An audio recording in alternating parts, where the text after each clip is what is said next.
This is the city of Absalom, the city at the center of the world. Absalom is celebrating the Radiant Festival, a 3-month festival of epic proportions held once every 100 years. The celebration attracts all types: tourists, performers, merchants, inventors, as well as unsavory types, petty thieves, gangs, cults, and criminal enterprises. That's where we come in. We protect and serve. We are the Agents of Edgewatch. Hey everyone, welcome to Roll for Combat, Agents of Edgewatch. I'm your GM and host, Stephen Glicker, and in this week's episode, the boys have leveled up, and it's time for them to continue their exploration, and I have a feeling this time they're going to get their hands dirty. So I want to talk a little bit about last week. So last week was, well, a little strange. They managed to level up without a single fight. They went from level 5 to level 6 to level 7. No fighting through all of level 6, which is not unheard of. I've done this a few times in my life, not often, but every so often, people will go through an entire level without a single fight and level up just through role-playing. Now, how is that possible? Simple. I gave them XP for everything they would have fought in the Copperhand Guild, but instead of getting XP for defeating it through combat, they just got XP for defeating it through role-playing, which was 1,000 XP. So voila, they managed to go from level 5 to level 7 overnight. Now, one question is, do people get upset, people being PCs, by leveling up without combat? And my experience is no. I have not done this a lot, but I have never seen anyone ever complain, even once, about leveling up through role-playing without combat. Yeah, they didn't get to try out any of their cool level 6 abilities, but I think leveling up through role-playing is kind of a badge of honor, something that you can tell people about that you did, and that you're able to like pacify an entire guild and take them down with just talking and no fighting. So that's pretty cool. Something else I want to talk about is the after talk. I kept some of that in. If you are Patreon and you listen to us, you'll be able to hear these all the time. But after a session, we just sort of talk about the session, and we talk about larger things like level design or game design or how it was set up, things like that.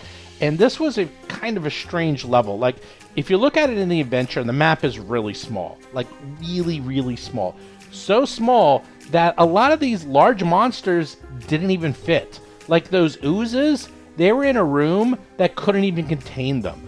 The room was too small to contain the oozes. I guess if you go 3D and you stack them on top of each other, they would fit. But the actual rooms were too small.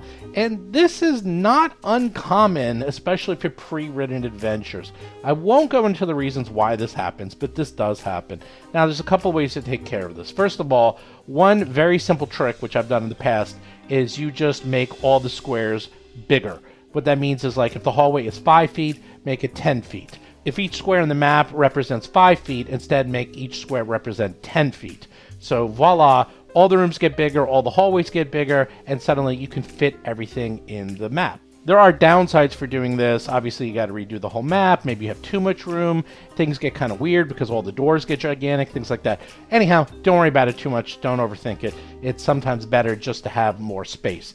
The other thing, which is what I was probably going to do, is I was going to actually have all the monsters come to the PCs. If they started a fight, say like on the second floor, what I was going to do is have them fight on the second floor and then just have waves of monsters come at them.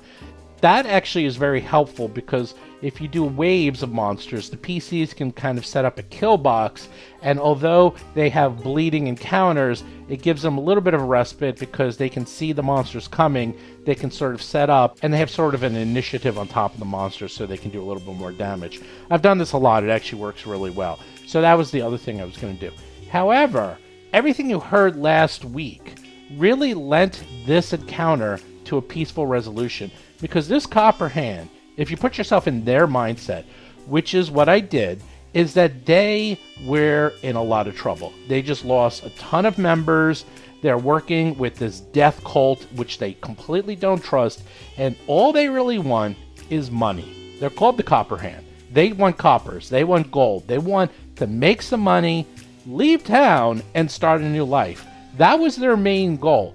And in fact, by doing this peaceful resolution, I was able to do my favorite thing in the world, and that is deliver exposition within the game itself. The number one thing that any GM will tell you that drives us GMs crazy is that, especially with pre-written adventures, there can be 10, 20, 30, 40, 50 pages of content and backstory written inside the adventure, where it's really cool stuff that goes through the backgrounds and the motivations of everyone.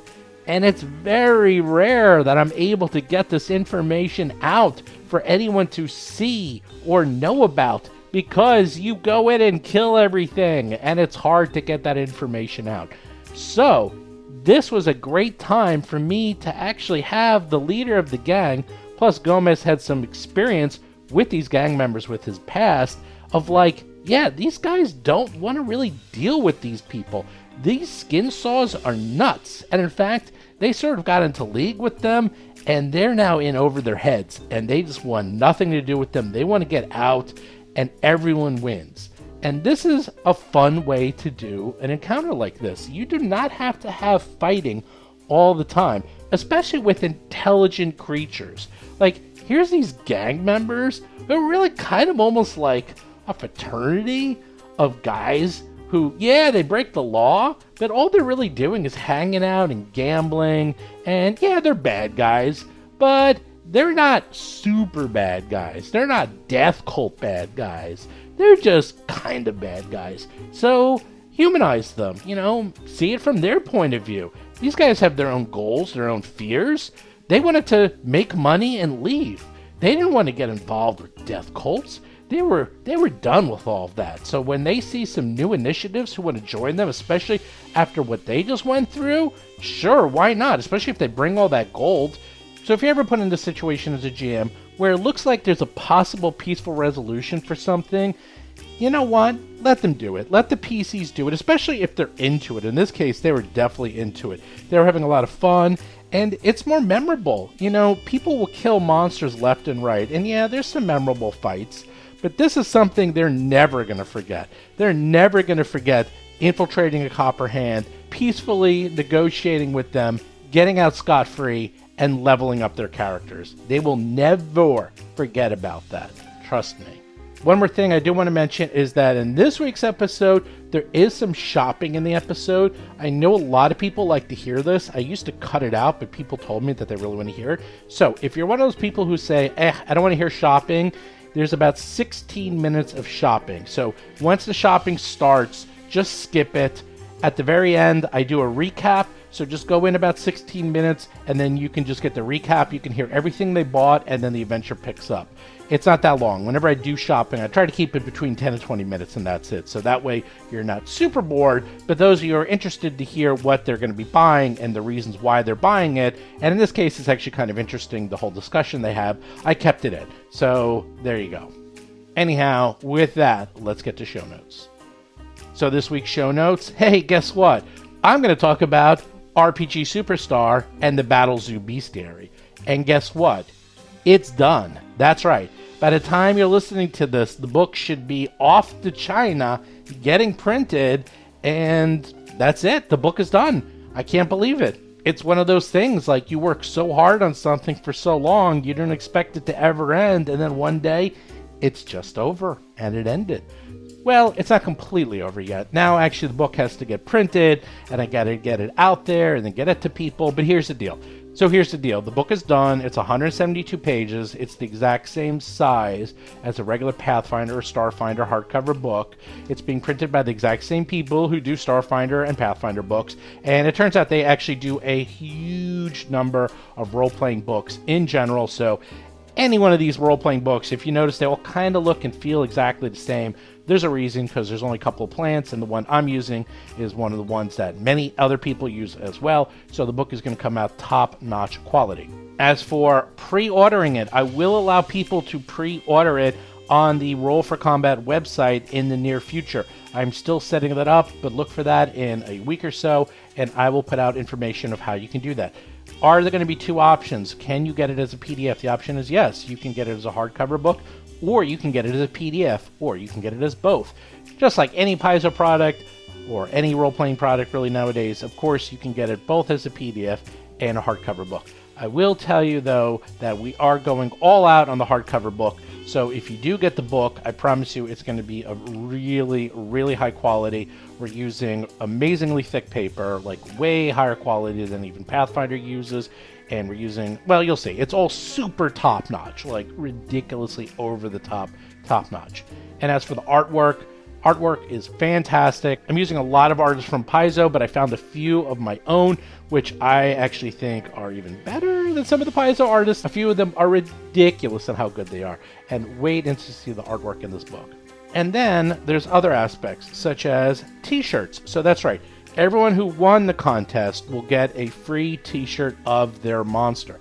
So over the summer, while the book is being printed, I'm going to set that up because that's going to take a while. There's over 100 monsters in this book, so it's going to take me a while to set up 100 t-shirts, but I will have those all set up, and we will set up a process for you to get your t-shirts.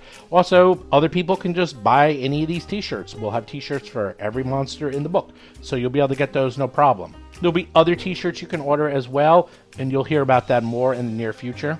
As for the final pricing and things like that, I don't have that just yet, but it's going to be comparable to something you would get from Paizo, so it's going to be around the same price.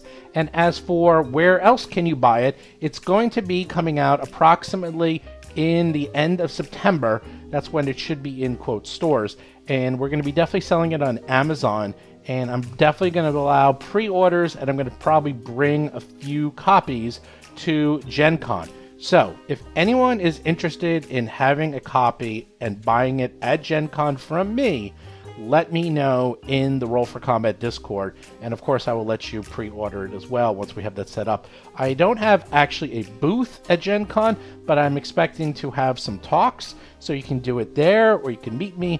I'm not that hard to find, and I might be talking to some booths. I'm going to see, originally I was going to sell it at the Paizo booth, but there's no Paizo booth this year, so I'm going to see if I can coordinate and work with some other booths, so maybe I can sell it through their booth instead. I'm still figuring that all out, so give me some time. That's still 3 months away, so we have some time to do that.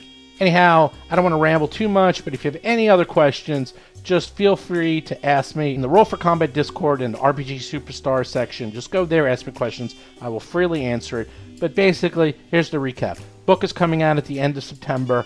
You'll be able to buy it both hardcover and PDF. You'll be able to get it through Roll for Combat website or through Amazon, as well as through some other places. If you want to pick it up at Gen Con, there will be an option to do that. And the t-shirts and other extra items about the book will be coming out in the next couple of months, so you'll be able to check that out. Whew, that was a lot of information. Next up, do check out the Discord channel. I forgot to mention, because I haven't done this in a while, if you get to level 10 on the Discord channel, which just means you post a lot, you get a free t-shirt. That's right, we still do it. People keep asking, do we still do it? And the answer is yes, we still do it. So just go to discord.rollforcombat.com, and you too can play games and talk to us and chat and have fun and get free t-shirts if you post a lot. And also, do check out the Patreon. For $5, you can actually watch us play. You get the episodes early. You get some extra information about the Battlezoo Bestiary before anyone else. There's a lot of cool things going on. And very soon, we're going to be playing 3 games at once. We're going to be playing Malevolence, we're going to be playing 3-Ring Adventure, and we're going to be playing Agents of Edgewatch all at the same time. I'm going to have a very busy summer, so you can watch us and talk with us and chat with us while we play live every week.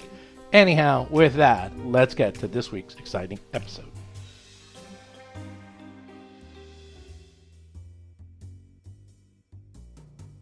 Last we left off, you managed to take down the Copperhand Gang by the age-old art of diplomacy. You managed to bring them to their knees and bring them in without firing a single shot. All you had to do was talk. A little bit of silver tongue, and next thing you know, not only did you completely successfully tidy up the Copper Hand, find out where the real bad guys are, this cult, you also managed to level up. You went from level 6 to level 7 without, I don't even think you fought. Did you ever fight at level 6? Maybe once or twice. But you got all of your experience through pure diplomacy and negotiation, which makes me believe maybe you guys really can roleplay. I don't know. Maybe you're secretly role players and not just kick in the door types. Well, Seth can. I don't know about the rest of us. Jason McDonald is playing Basil Blackfeather, a Tengu empiricist investigator. That's right. Seth and Gomez, they did all the talking. You guys were just there, nodding along. You were like auditing the course. You're like the students who were just there falling asleep, and then you all copied off of Seth's test. We did Pretty the much. drinking and gambling. We did Yeah. the Right. other part. Yeah, that's right. We played the dangerous drinking games. John Statz is playing Cadet Dougie McDougal, a human ruffian rogue. That's you guys do all that. But if it wasn't for Gomez, oh man, that could have been a slugfest. That was a nasty, nasty place. That would have been terrible to fight through those itty bitty teeny tiny corridors where nothing but line fight. Ugh, it just horrible. The dungeon was what convinced me that this was not a drag out fight. Just rooms that were 10 foot by 10 foot. I mean, it is not a good place to fight. Fighting in like a cubicle farm, basically. Yeah, well, not Yeah. only that, they definitely made some mistakes when they designed it because there are half the monsters don't even fit in the dungeon because there's several monsters that were size large. I don't know what would have happened because there's no room for them. So they would have been having to go on the ceiling or something. It was going to be a disaster. Did the building even have a loading dock to bring them into the building? Oh, this thing was way out of code. In fact, every OSHA regulation is completely violated. That place, it needs to be torn down. Just torn down, razed, and start over. Definitely not a safe That's an idea. environment. Paper Ninja points out perhaps the building was built around the monsters already there. Well, the monsters came with the building. It's like when you get a house with a ghost. It's like, yeah, the ghost comes with the building. Here, the monsters come with the building. No basilisks, no oozes, no were-tigers, none of that. A were-tiger, that's going to add at least $20,000, $30,000 to the listing price. It's the old Absalom dream. 2 were-tigers in every garage. So you go to sleep, wake up, level 5. I mean, level 7. Level What? 7. What? How did you Level become 5? level 7? How did you become level 7? Well, for a second there, I thought, wouldn't it be funny if you went down a level and that instead of up a level? But nope, you went up. Level 7. Big level. Big level. But before we go through what happens with level 7, there's a couple of loose ends. First of all, you probably want to go see Captain Meliptra, because he was the very nice captain at Utterhome of the Sleepless Sons, who let you go and take care of this for him, but he wanted to get a little bit of the recognition for bringing them down. So what do you do? Well, we at the very least will take the hostage that they gave us and perhaps the coin. And That's we'll right. Take that to Captain Liptra and explain the situation and say, look, we agreed to cut a deal with them to fight the bigger enemy, which is the creepy death cult. And in return for perhaps going easy on them on some of the other crimes they've been committing. And to kind of give them time to get their affairs in order and get out of Dodge. And in return for doing that, we rescued a hostage, and we got back some of the money they stole, which, since you were looking to make some headlines and show some results against them, we figured we would let you take credit for those things. Obviously, that would be holding back the $200 that we got to repay to our captain. Sure. So, speed this up. We'll say that you go over there, and what do you know? There you are on the map. And there is Meliptra. And he, once again, is excited. He's like, oh, you did it so quickly. So quickly. You are as good as your reputation. I didn't see anything in the papers, so I guess you did this all in the hush-hush. Didn't want the big press, big splash. Kind of a shame. I was hoping for that, because it really would help with our budget for next year, but that's okay, that's okay. At least you managed to take out the Copperhands, make the city a little bit safer, make my district a little bit safer. So for that, I thank you. Very, very good. And I will uphold my half of the bargain. And if anyone wishes to learn the Jalmari Heavenseeker way of the fist and the foot, I will be happy to teach you in my off hours. Lomang raises his hand. Yes, I am very interested in that. Chris Beamer is playing Lomang, an orc tiefling monk of the crane style.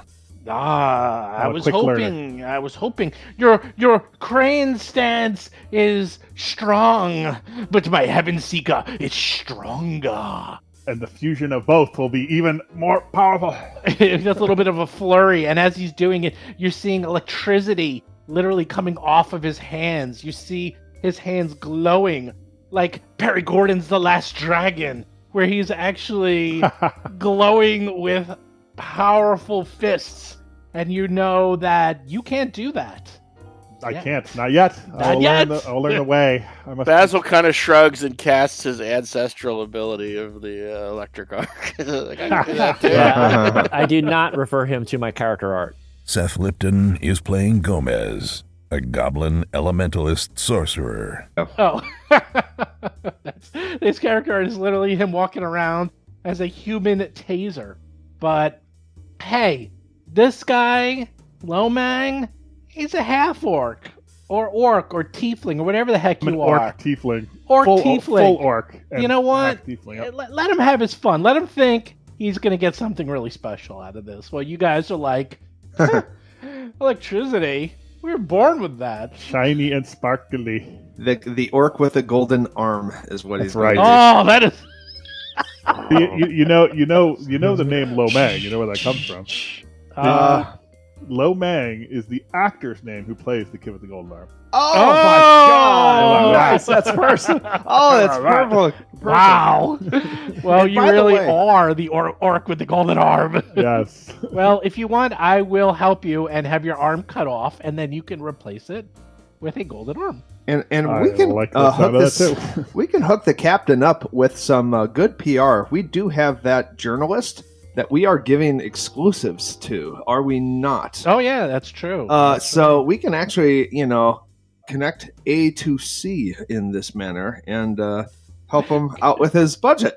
Good old Dougie. A to C. That's right. Okay, we will connect 1 to D. You got it. The B is silent. Yeah, the B we pass up. Anyone could do A to B. I mean, That's right. It's like the holy hand grenade.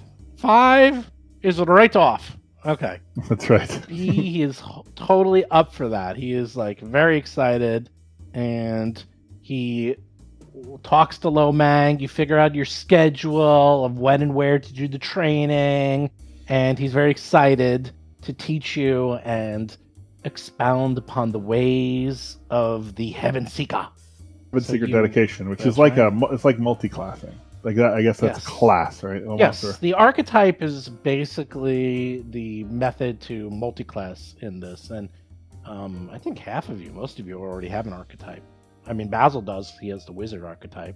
That's how he's getting them spells off. So. some of us have a new archetype. No. This Dalmeri Heaven Seeker, it gives me more key power. Like I already had some key power. It That's gives me right. more. Now you got And two. it gives me another ability. KEY?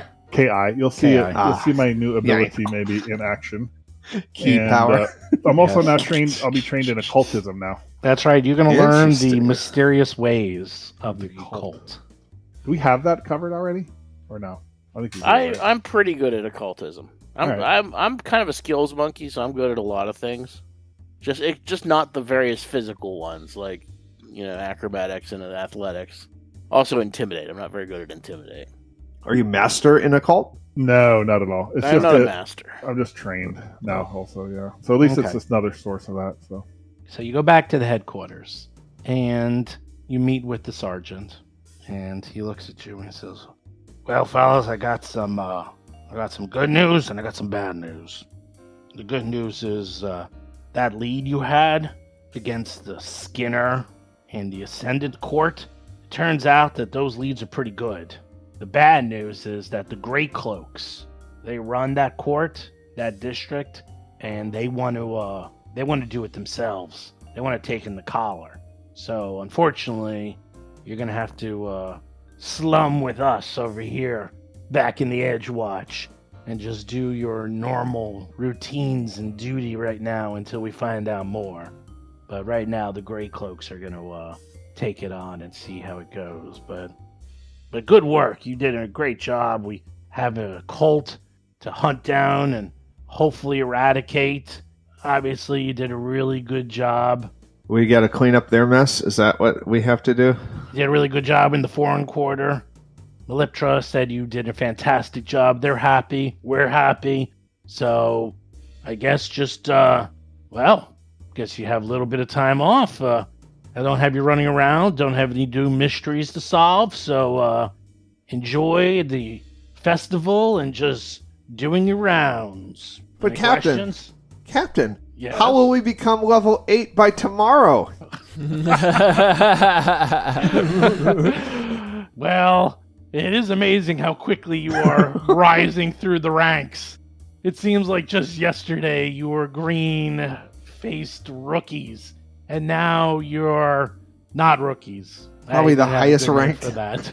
Probably one of the higher ranked in the entire department. That's insane. Yeah, well, for that you get to patrol the docks and hang out with the food stands. So, Right. good luck with that. There's And much then- retraining. Yes, Anyway. but yes, every cloud has a silver lining. Now you have the time and effort to retrain your characters, because I know many of you wanted to do that, and you need at least a week. So I'm sure you'll have plenty of time to retrain, make your characters better, stronger, faster, get rid of those crappy feats that you took thinking you might use them. In reality, you never used them even once. I'm looking at you, Basil and Dougie and Oh, yeah. Lomang. Not Gomez. Gomez uses everything. So, yes. So let's do the 80s montage of you, like, training, like Rocky, was it like Rocky You're the 4? best around. Yeah, it's No like one Rocky else 4. does. So you got like Rocky training in the woods, and you got Drago training with all the high-tech Russian equipment. I So- must Rod crush uses you. steroids. Yeah, that's right. So who is doing what? Who wants to go first and tell me all about their new, improved, amazing level 7 characters that have new abilities and feats and such? Well, I'll finish up because I sort of started already. So that's what I did. I'm training heavily in the Jalmeri Heaven Seeker dedication. I sort of am leaving something else to the side, which may come back as a feat that I switched. But it is a Sky and Heaven martial art, and it involves ki, which I already had ki, so I'm adding to that, and I will be able to do a ki rush, which you'll see maybe. And it leads to bigger and better things, which is quite nice. I'm also able to do more jumping. Not that I jump a lot, but I can do more interesting jumps. I'm learning to fly, basically, and be able to do these high jumps and jump off walls and stuff like that. So that is what Lomang is doing, practicing for this whole week. I've heard of a horsefly. I've heard of a dragonfly. I've never heard of an orc fly. But you have heard of a devil fly, so... What about Dougie? I know Yeah. Dougie. Dougie I mean- loves that ball, but Dougie has decided It's weird. it might be time. Might be Lomang, time. it sounds like you took exactly what Donkey took. Yeah, I took a lot of jump stuff as well. I'm jumping off walls. I'm doing quick jumps, powerful leaps. Dougie retrained his focus. He took a fighter technique called double slice. He's now wielding 2 weapons. Nice. One of Dougie's friends is a math nerd, and he was telling Dougie that in the long run, he is doing not as much damage as he could. Dougie doesn't quite understand, but he is switching away from the maul. He's moving his runes. He's taking advantage of the cold iron, Cold Island Rapier. longsword that he had. Yeah, he's put his shifting room onto it, and he's turning that into a rapier. So he's taking advantage of finesse weapons, and he's also got a main gouache that is his other. It's like a small dagger, and he's going to be. Those are his 2 weapons because he's going to attack twice in each round without incurring a penalty. But if people are in melee, he gets much more powerful if he can find somebody who is flanked. Yeah. So yeah, flanked is very, very important to Dougie, or he's not going to be doing as You much. better talk to me about that. 'Cause Well- I like to run away a lot. Yeah. Well, yeah. actually, that shared stratagem I took at level 6 and haven't had a chance to use yet means that I can give you flanking or give you flat-footed That's with my insanely devised good. stratagem. Oh my god, that is insanely good. I don't even. So I don't know even if you believe- planned that or not, but that's going to work really That's actually well. overpowered if you have that. That is so good. Yeah, I don't even have to be standing there. I could just tell you. Oh what my his- God. I could tell you what weakness I saw, and you Oh. could use it. And you could use it. You can't even imagine. Oh yeah, yeah. Tell Dougie,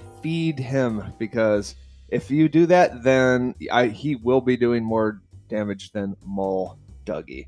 So he's not carrying around the ridiculous Maul anymore. He's more. I'm gonna proper. kind of miss them all, though. I have to. Yeah, admit.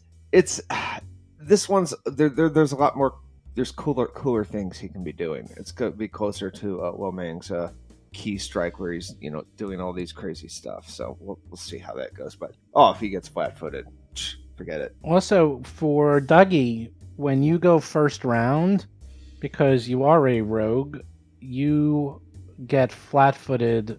The enemies are flat-footed to you for the first round. So if you go before them, Yeah. you get sneak attack. Right, So and keep that I in do mind. have, I think, what is my initiative modifier? I think it's like plus You get a 19. +2. You get a you get a +2 to your perception already. So Right. anything you use, So it's plus 17 for initiative.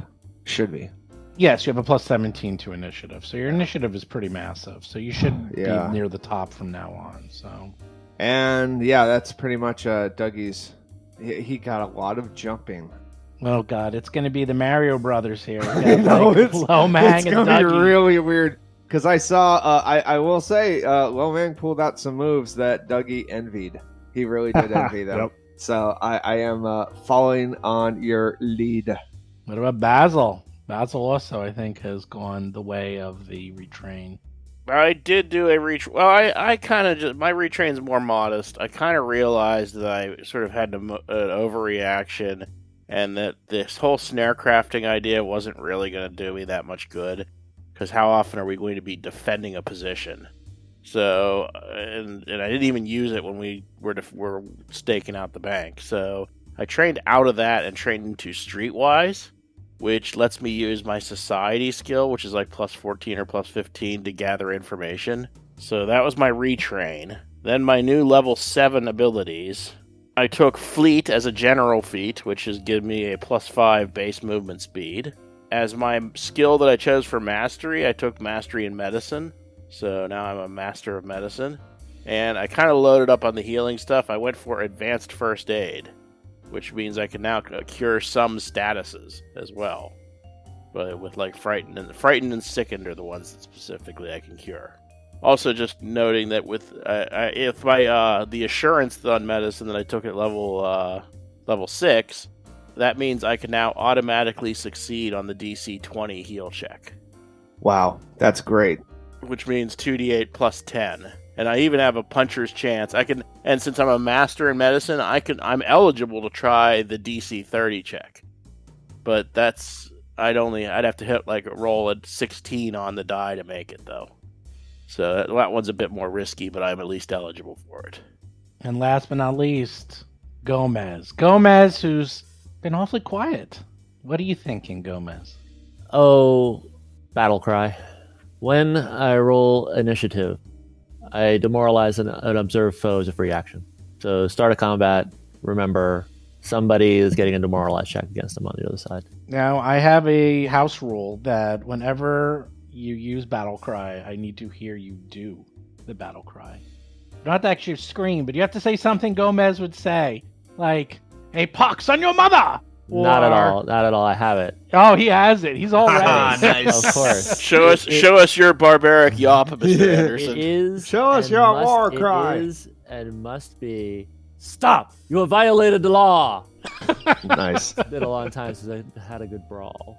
That is the feety feet, but 4th level spells. I have 3 slots. I will always have 2 slots. Why? Because I am a more powerful version of your healing badge now, personally. Font Vital Beacon. Every morning I wake up, I cast Vital Beacon. Then you touch me, 4d10 healing immediately. Then it goes down, and then it goes down, and then it goes down. So some of this healing, you're gonna have to go and get it. I might be doing other things. You can go get it. The other thing, basically, it's a lot of lawyers. The other thing I have is creation, which on top of all the feather tokens, I have every feather token known to man. I can also make any mundane thing out of vegetable items, like rope, wood. So we are never at a want for a ladder. We are never at a want for a battering ram. We are never at a want for any kind of mundane thing, provided I have the 4th level spell slot. And the final thing, you guys may be jumping like the flying Lawindas. You might be jumping like the acrobats, like the kung fu stars that you are. I will make sure nobody stops you. Freedom of movement. Oh, Nice. What's that do? That, if you're bound up, it makes you unbound. It makes you unbound and immune to being unbound. If something's slowing you, you're no longer slowed. Something has grappled you, you're not grappled anymore. Oh, I like that. You're immobilized, you're paralyzed, none of that, not anymore. I cast it on you. I actually can extend it because I have my extended thing. So if you're within 30 feet of me and I have a spell slot, you're free to move. You will be free to move. Oh, that's really good. The only catch is if it's a magical effect that's higher than 4th level, then I can't do it. I was a little worried about you guys because the next section's pretty rough. But after listening to you all, I'm pretty impressed. I think I can take off the safeties and just go hog wild on you. Oh no! Make sure you are fully challenged. Are you disabling the holodeck safety protocols? I am disabling the holodeck safety protocols. I am taking off the leather sheaths on the weapons. I'm doing everything you can imagine to make sure that you have a challenge that will or will not kill you. I guess we'll find out. There is the new pixie ancestry that someone needs to try out with the battle corgi. That's all I'm saying.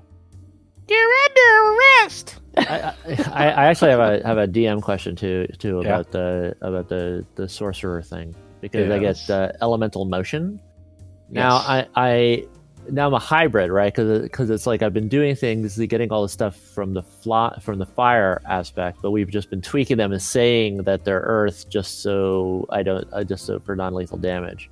Now my elemental motion depends on whether I get burrow or fly, depending on whether I'm earth or fire. Well, you said you were earth, so No, I said I was fire, but for you were fire? Yeah. No, but you did, because we made a rock storm. If you're fire, then that we'll is go- exactly what I just explained. Like that's Oh, exactly okay. what I was talking about. Is because everything has to be non-lethal damage. We said, all right, well, we'll hand wave the fire that it does non-lethal damage. We'll say it's mud or earth or something, Wow. right? So, Well, if you're fire, then you're fire. Let's just say whatever you are. I'm fire. It's fly. Okay, so I then that's fine. I can fly now. Wow. Well, then in that case, everything also goes on fire. So I'm with you. I'm with you, Flying Lowendes. I'm So I'm part, going to I'm part actually of the say crew. you did retrain. That you have been going back and forth between your fire and your mud. And you're like, 7th level, time to make up my mind. I'm going all in with fire. So Oh, that's good. you Oh, so are- I've learned the secret way to make my fire not immolation that will kill people, but rather Exhaust them. Exhaust them, exactly. So it's like So I retrained in my fire so it can do non-lethal damage. And so I it's would not like to earth point out anymore. the irony that the bird is the most earthbound creature here at this point. Everyone else is You are a bird. Everyone You else are a is bird. jumping and flying, and the bird's just just stay on the ground.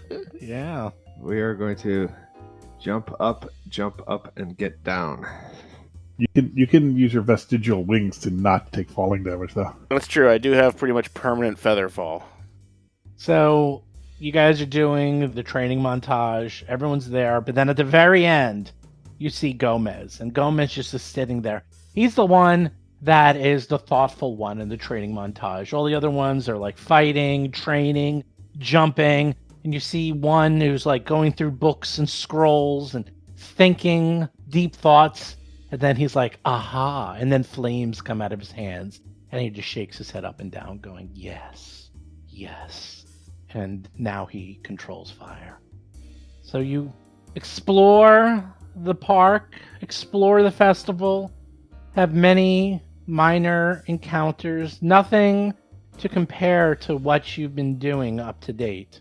And after a week of retraining, you get called in once again to your favorite sergeant and lieutenant. Do you show up? Of We go. course. We jump there. You saunter in, having all your new abilities. Dougie and Lomang are We're wall jumping jumping. and doing parkour. Parkour. Yeah, Parkour. that's pretty Like- much. Exactly. like parkour again. Like Gomez is floating just a little bit off the ground just for It's fun. like that one episode of The Office. They like run into the office doing parkour moves. Yeah, yeah.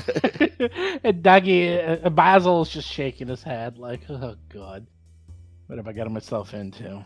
And the Lieutenant Lavarius looks at you and says, well, look at this. Those gray cloaks think they're so high and mighty. They went into the catacombs, and it sounds like, they had a bit of a problem.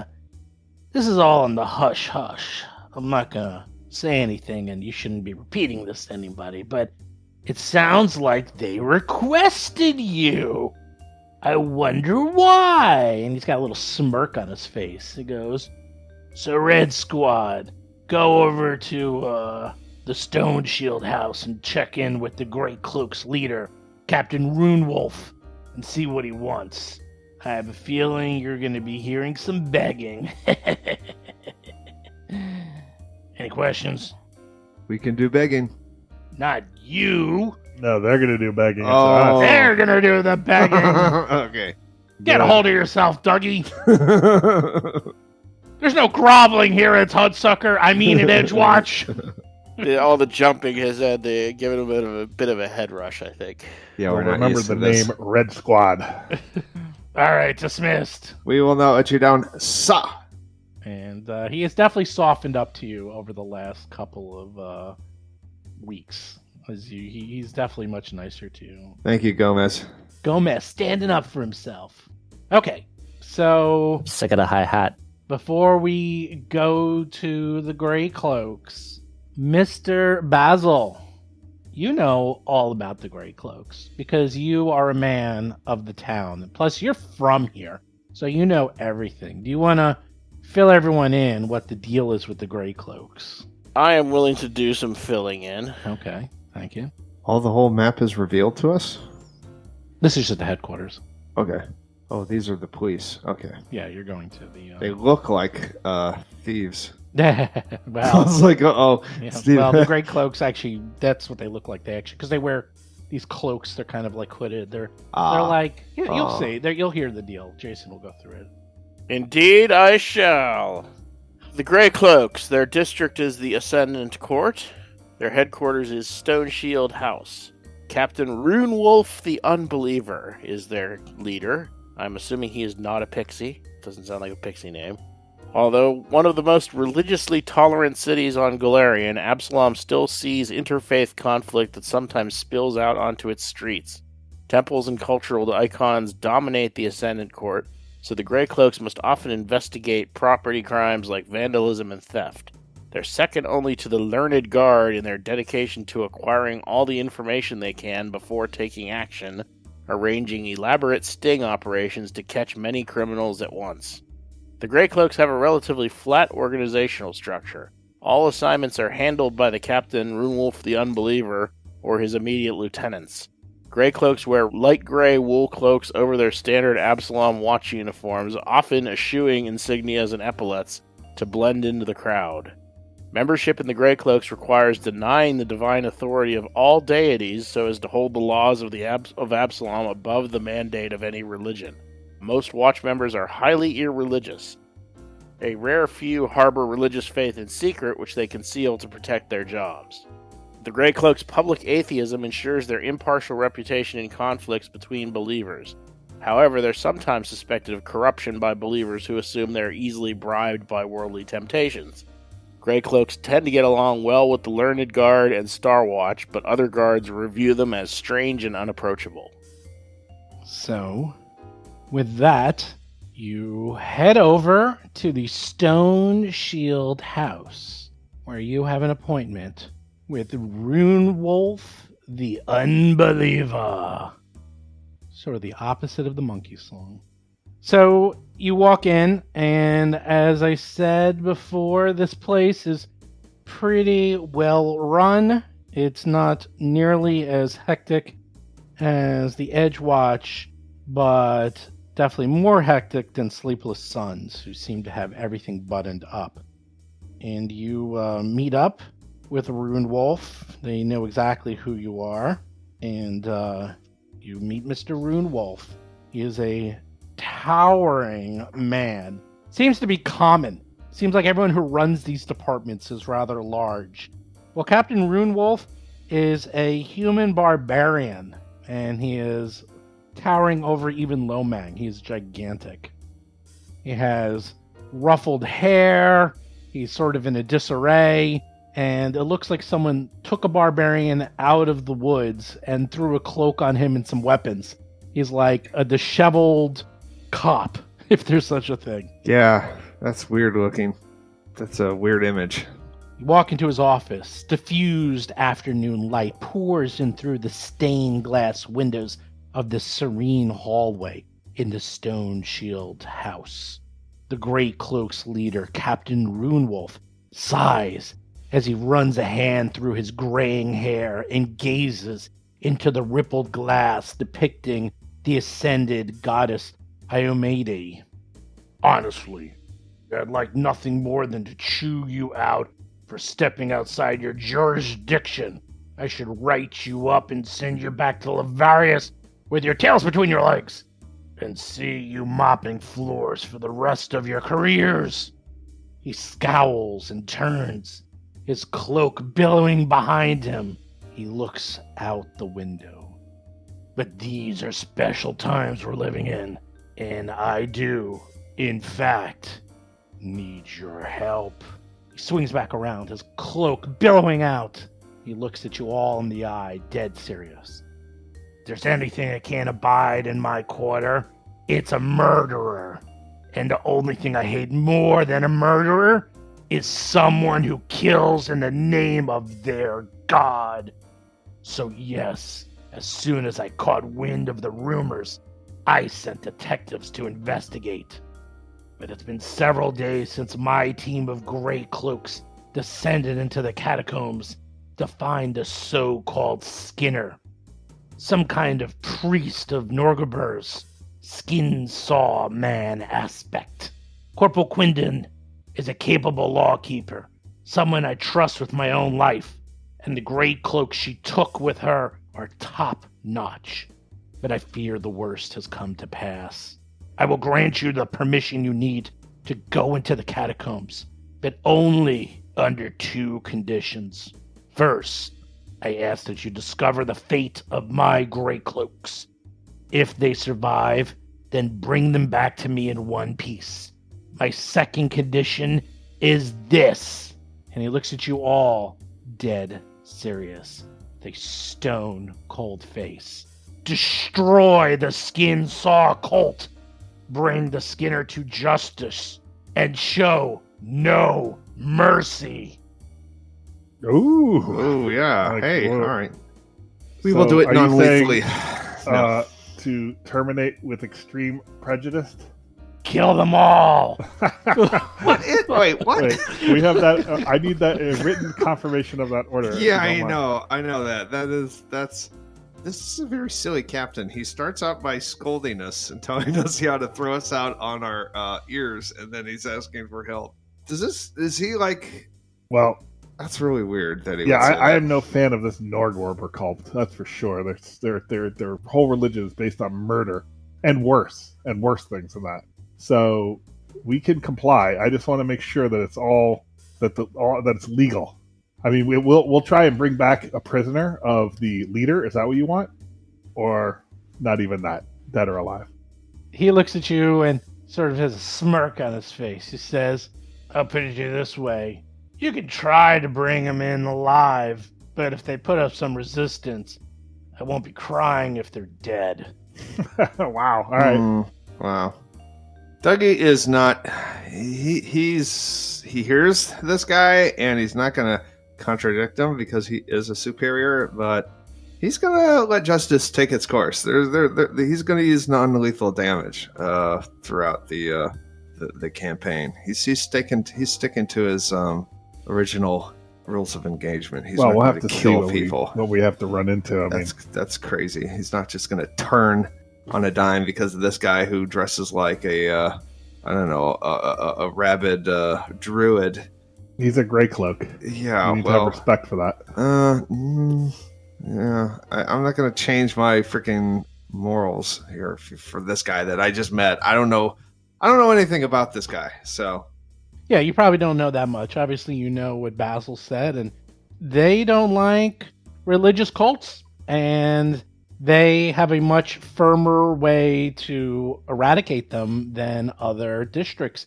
You're starting to notice, like, every district is very different. Like, the Edgewatch is very important about law and order and keeping everyone alive because they're in charge of a party, basically. right. and Edgewatch remains Edgewatch, is Yeah. is Dougie is saying. He's not going to just switch over. But over here, yeah, they don't put up with them shenanigans. They are judge, jury, and executioner. Well- Yeah, I'm guessing that they have a legal writ saying that this is legally allowed. That Yes. that Basil knows this. It's actually, you can keep anything you I was find. gonna say I have legal lore or whatever. Yeah, so. you know this. Like, you actually can keep anything you find. That's the first thing. And second of all, as long as, they're a little bit more trusting here, and you've proven yourselves, and he's assuming everyone there is guilty and evil, but you will have to use your judgment. I mean, Yeah, it Yeah. sounds like they've been charged in absentia and they're guilty of all sorts of horrendous crimes, and the punishment is death.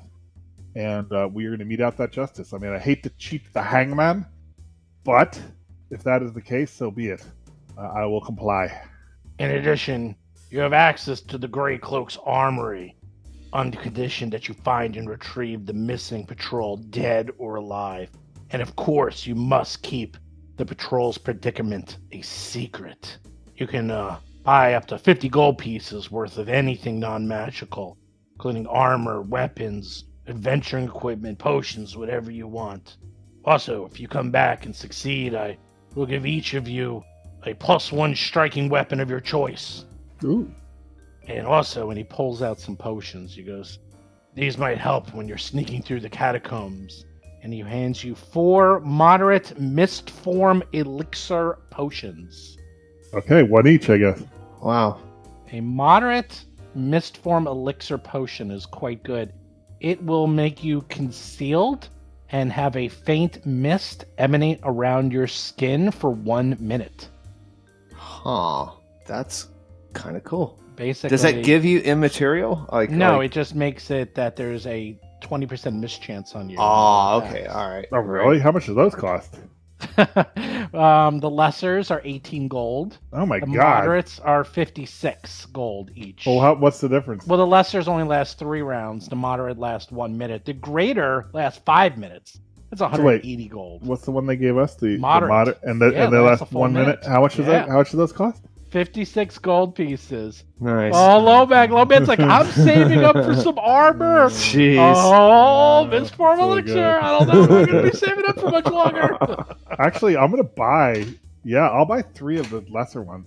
Oh, he's buying more. He's like, Hello. hello. I will. Well, here's the thing. You guys got 50 gold pieces to spend on, like, equipment that's just not magical. So, I will say that you can use that to buy the things you were talking about. Like, I know one person wanted a feather token boat.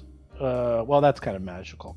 Hey, I bought it. I think we all bought magic Kinda. stuff. Yeah, I No, that don't think we actually is bought. Yeah, magical. we didn't buy anything non-magical. I don't think. Well, Doug, potions, did. you can buy potions. Potions I'm going to let you have. Basically, because that's Ooh. adventuring equipment. Actually, that's fine. Adventuring equipment is fine. Like, you can buy a demon mask or the diplomat's badge, or even like Oh, we could potions, things like that. we could do the disguise trick again, except this time just to gain the initiative in battle. Like we could disguise ourselves as Skinsaw cultists. We can wear the Norgorber masks. Right. I like the idea. I definitely want to get some of those. Like the super elaborate disguise kit that gives you the bonus. How much are those That's disguises? that's non-magical. Seth, do you remember how much the elaborate disguises were? No, there's just a roll. It's free.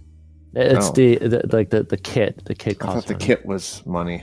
Let's find out, Yeah, shall we? yeah. I think he still has the kit. Isn't an item you keep? No, like that. That's like because there was a normal cons- kit and then the elaborate kit. I just remember that from last time. We didn't have the money for the elaborate kit.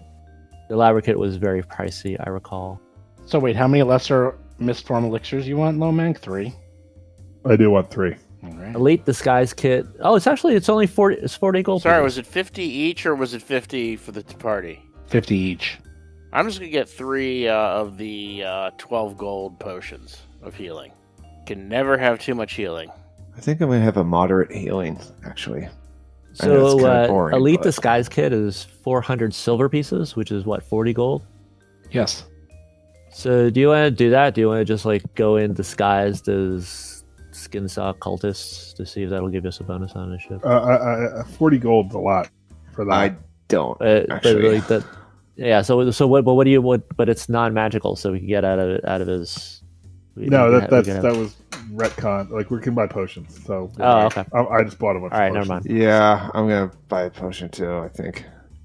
So you're gonna buy 1 potion of healing, Mr. John? Staff? Yes, I'm gonna get the moderate. I think it's 50 gold, right? That's right. AKA free. Free. 3d8 plus 10. That means 13 healing whenever I want You it. might get 14. Yeah, 13 or 14 healing. I know.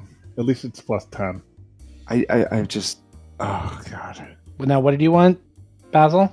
I was gonna go with 3 of the lessers, the 12 gold ones. Basil, you should get the big one. Do you have any big ones? Moderates? I do not have any big ones, but Yeah. It's his choice. Well, Yep, it is. that gives you 14 gold left. Gift certificate? the turtle wax. You buy another one. All right, I get a 4th then. 2 gold left. Gift That I'm certificate. not gonna use. Put it on a gift certificate.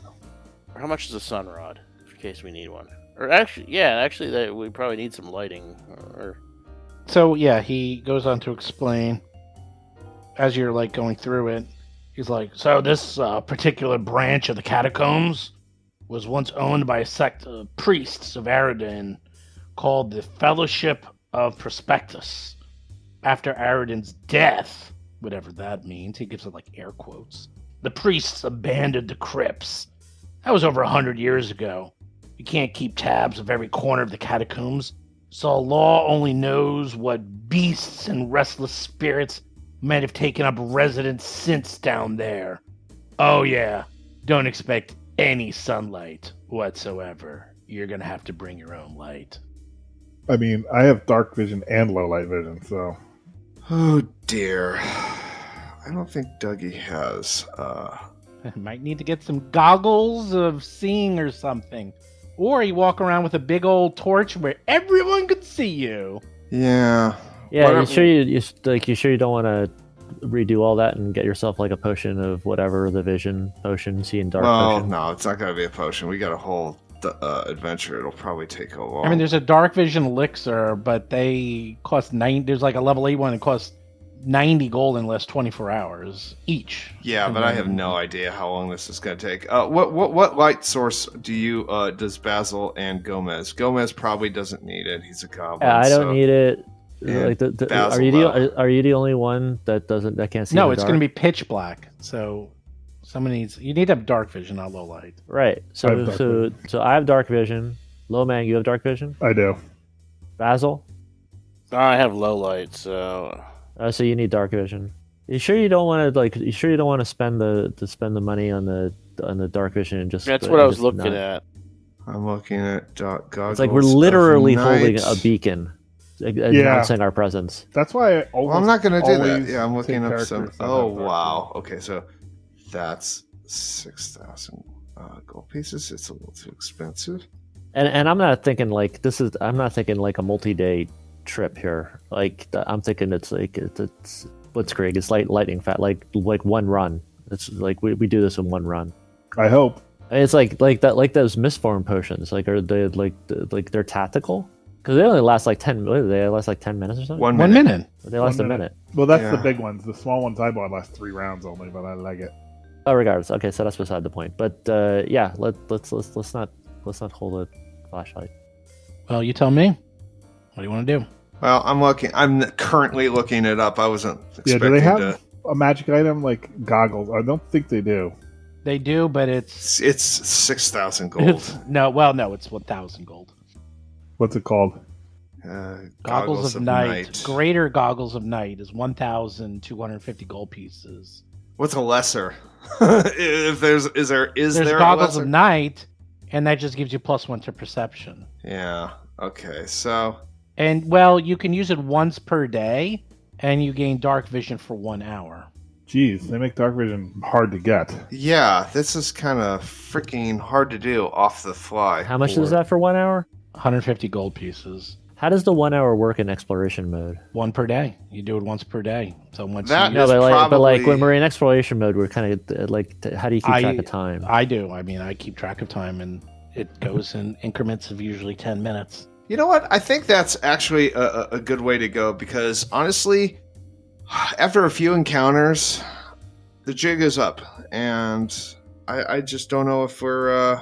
Yeah, I'm inclined to getting that. Those are lesser goggles of night. The The 1 Goggles hour. of Night will last 1 hour, correct. And it also gives you +1 to perception involving sight, which is pretty good. Oh, that's great. That's Yeah, it's really good. Does that help initiative? Yes. We still need light source though as a backup. Yeah, as a backup. All right. So, aren't there like sun rods for like 1 gold or something? Well, there's ever-burning torches, which is basically a flashlight. They don't give off heat. So you can just keep it in your pants pocket. I mean, it's up to you. All right, Dougie is going to get.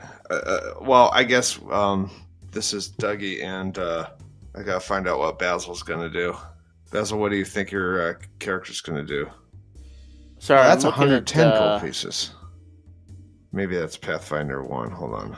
level 2. 15. Okay, that's right. That's a No, good because idea. Dark Vision, Oh, yeah, base that might Dark be Vision is cheaper a than second the, level spell. I was going to see how much either scrolls or a wand might cost. The 5th level one is good all day, but that would be jillions of dollars.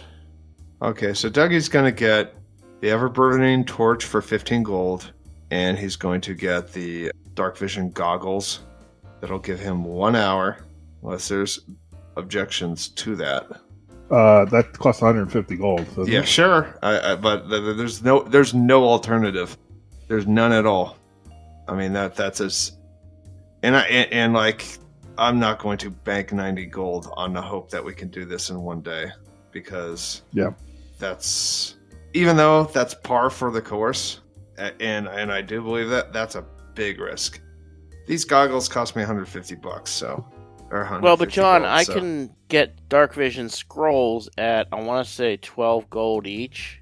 Yeah, that that's give the you way an to do it. hour, that also give you an hour. So we could That's pool the our way to do it. money. Oh, yeah, we yeah, could yeah, pool yeah, our money yeah. and get 8 of those. Oh, yeah, yeah. There you go. There Well, you go. That's the yeah, answer. what's 8 is quite a bit.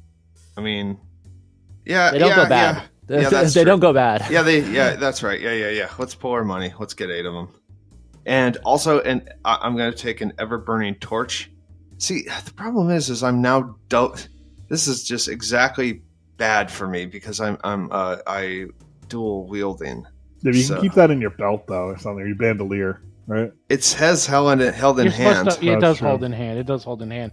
So you, Dougie, need someone else to either hold the torch, or you need something like this. I mean, that's just the way it is. I am buying a ever burning torch as well. Yeah, I'm getting one anyway. Like, Or I you hope have somebody has a free Scrolls of hand. light, and you have it cast on your belt buckle or something, or your weapon. I mean, that's how everyone does it. Like, Yeah. you either have a scroll of light that's cast on people, or you get dark vision, or you hold. Oh, the that's torch. a Those are that's a three- level 1 scroll, right? Yes, that is. But you can't cast it. But Basil can. Basil, That okay. is actually, I think. So Is it a can- Gomez? Is it So a cantrip? Gomez. It's not Well, a the cantrip. way that It's a level. No, I don't know what. Maybe it's a cantrip. I don't know. the way that I see this think it's playing okay. out, and maybe I'm wrong, but the way that I see this playing out is go in initially with the hour-long, whatever the duration is, scroll dark vision. Start with that. When after first engagement, when we do all of our first aid, that takes like 10 minutes or 20 minutes. That fades. Pull out the ever-burning torch. When we're all healed up and ready to go for the next bit, torch goes away. Another scroll gets burned, and then when we run out of scrolls, then you have it like somebody in the party, not even necessarily you, because it has an area of effect, right? It's not just personal to you. It just has it, and then first action in the combat, you drop it, and then like I have it, and I drop it, and I start casting spells. It's like it's burning on the ground. It's still illuminating the room like a torch does. Right. Yeah, I can never carry it though. I'm dual wheeled. So you don't carry it. You Yeah. don't carry it. So I'll be torch boy. Well, a scroll of light is 4 gold pieces. I so have, it's, or light is a first level. How long does I it guess last, light is though? a first level spell now. all day. Wait, no, light is Skill. a cantrip. It's listed at. It's weird because it's listed as cantrip 1, but it's light's listed as a cantrip. There you go. Yeah. So I'll slot. We're not light first level anymore. If Gomez casts it, it's as actually one of my 2 well, spells. if It's one you of my 2 cast it, cantrips. Basil, it's a 20-foot radius. If Gomez casts it heightened, it's a 60-foot radius, and then another Oh. 60 feet. But So can I cast it like off a scroll or something? no, it's divine, arcane, cold primal. I meant to use on Yeah, your I am a list. sorcerer. I do not have that as one of my spells. Then you're Or out of luck. out of luck. That's not me. That's not me. I do a lot of things. I don't do that. Okay, so I guess instead of, unfortunately, There I'll you give go. up shield. Problem Or no, I'll solved. give up Ray of Frost. So I'll slot shield and light as my 2 cantrips. And then I'm willing to just spend I'm willing to spend just buy 4 scrolls of dark vision for times where we need to put our lights out and go in dark mode. So I have 1 Okay. potion of moderate healing for Dougie, 4 potions of lesser healing for Basil, 8 dark vision scrolls for the party, or that's just 24 gold, and Gomez has not yet used his 50 free gold, but you can if you want. I'm kicking in for all of this stuff. Dark vision's a level 2 spell. So you guys haven't. If we have another 50 gold because I have an unspent 50 gold, then we have another 50 gold. You gotta get some more stuff, guys. Yeah, just go. You apply my 50 gold to the yeah. dark vision. And actually, I was thinking of like giving back my healing potions and just doing the dark visions. Oh, you're right, it's 12 gold each. I messed up. So okay, So if we have 8, that's 96 gold. 96. perfect. We have 100. So in that case, I'm not going to buy an ever-burning torch. 'Cause we don't need it. Oh, and I'll buy 1 sun rod just in case something goes wrong with the spells and I need an actual light source. It's only 3 gold. So the last 2 of the free gold plus 1 of my gold for a sun rod. What is that under? Is that gear or no? It's gear. Yeah. I cannot locate it. What, sun rod? I think it's just gear. It's just generic adventuring gear. Or wait, I'm sorry. It's actually it's an alchemical tool. I'm sorry. So it's alchemical items, alchemical tool. Basil, you didn't want your lesser healings? Is that it? I was gonna give back my lesser healings and take, because I still have like 2 or 3 left, anyways. Oh, sun rods are awesome. Yeah. Jeez. And it's small enough you can just put it in your pocket. It's 40 feet. So as light sources go, a sun rod's actually pretty good. Is it consumable? I'll buy 2 6 hours. I'm going to buy 2. Yeah, but it's sun got rods like myself. a duration of like 8 hours. Those are the kind of things that are good to like 6 crack hours, and I'm then sorry. throw down a pit or something. That's a good idea. Buddy, we're 7th level and we're just now exploring all I this first know, level it's bullshit. sad. Yeah, I bought a sun rod for something else we were doing, but I don't remember what. Well, we're city dwellers, we're not really, we never really Yeah. had to. That's true. No, we're not dungeon delving a whole Yeah. lot, or at least when we are, it's unplanned. Although, if you have light on a cantrip, you can just cast it on a coin and just. That's- throw yeah, at this that point, I down- could cast down. light on whatever. Yeah. Although, But if he goes down, yes, if he goes down, then we go. we go Yeah, dark. we're in the dark. Yeah. And I'm the only one who can use the scrolls. I don't know. I think it stays. I think it stays if you go down. And I'm You the don't only have one to who can sustain cast the it. dark It vision. just That's goes true. out after 6 hours or whatever. Right, that's true. I think we're locked and loaded. Well, because there's 2 different light spells. One of them is brighter light, but you have to sustain it. And it's what is it, dancing lights or whatever. Dancing lights has more powerful light, but you have to actually sustain it because it's like 3 globes of light that you can put wherever you can move them around and put them wherever. Is you that want, something and they're that we brighter. have as a spell in our repertoire? Dancing Yeah, light. that actually might be useful. That's a level 1. That might be useful in this situation, drawing people away. All right, is everyone ready? Yeah, we're I'm ready. ready. I think so. Yeah. So you huddle up, you look at your inventory, you realize, hey, only 2 of us can see in the dark. Wouldn't it be nice if all of us can see in the dark and we don't have this giant light beacon saying, hey, monsters, food over here? And you're like, reverse fishing where you're the bait. So you bought or got with your 200 gold pieces total, got 8 dark vision scrolls. You got 3 sun rods for emergencies. You got a potion of moderate healing for Dougie. You got some lesser mist form elixirs for Lomang because he always likes to be misty. And I think that's about 200 gold pieces. So you are set and ready to go. Do you have any questions for Rune Wolf? So, just how many gray cloaks are we looking for? Yeah, he No said one he here? lost some guys, but he didn't say how many guys were looking Did for. he get any intel at all from his first, I guess, They were mission? never heard from again. They were never heard from again. Corporal Quindon, you're looking for her, and she brought 3 down with her. So you're looking for 4 members of the Grey Cloaks. Okay, It's all been right. a couple of days. Hmm, Do you want them back alive, or of course. dead as Of well? course, I want my people back Joking. alive. But if they're dead, bring back their bodies. And we get sufficient physical descriptions for us to be able to recognize them by sight. Okay? Yes. Hopefully They're gonna they'll be wearing a gray They clothes. have, I assume they have like a Maybe. badge or a dog tag or Yes, something yes. that we wouldn't have to physically Yes. bring back. Yeah. Yep. I'm sorry. Yep. I know you're very attached to your gray cloaks, but I expect to find skinless bodies. like flayed. Like, no never mind, they cloak, don't have their cloaks in the clothes. fire. It's like We'll all be that lucky stuff. if we find them with their skins. Skin. That's right. Oh, ye of little faith, goblin. My gray cloaks are made of tougher stuff. I wouldn't be surprised if you come in and most of the place has been eradicated. They've been just sitting there killing everyone, that the place is so big it's been taking them a whole week, and they're just having too much fun. I wouldn't be surprised if you come in and the job's done for you, so don't be so cocky. Well, I hope you're right. All right, let's head out. Let's go for it. I'm ready. Do we have food? I'm ready. Mount up. We have food. We forgot about food. You got some rations here, and he throws you some All right. rations, and other things. And Sharky, of course, gave you a packed lunch, so. Nope, I don't eat that. And Stuff. today it was tentacle surprise. No, nope. Ooh. Not for me. Delicious. Seafood. I'm vegetarian. I I'm have the it with only peanut orc butter. vegetarian in all of Galarin. Yeah, he sees tentacle surprise, and Dougie says, "Ooh, seafood. I hope." Okay. First question. When are you going to go into the catacombs? At what time of the day or night?